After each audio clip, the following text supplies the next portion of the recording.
خب شاگردا امروز بگین کدامتان انگلیسی یاد دارین؟ یک جمله به انگلیسی کدامت؟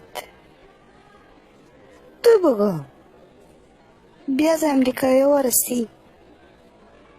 من یاد ندارم. ای خدا. ای پخپلو. تو یک چیزی به انگلیسی بگو دیگه. من هیچ یاد ندارم.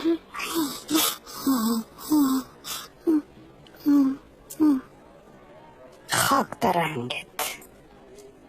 جان آقا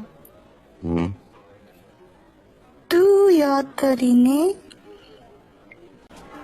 بله خب صحیح یاد دارم. My spaghetti will cook later. یعنی آش مردا دیر پخته میشه. اما قبول دگام یاد دارم. برتن بگویم My spaghetti will cook later. چقدر زیبا. آفرین بسیار لایق هستی. تو آره لایق. کاش که دیگه شاگردان میگو مثل که دیگر آره که هیچ گپ زدن نمیتونم.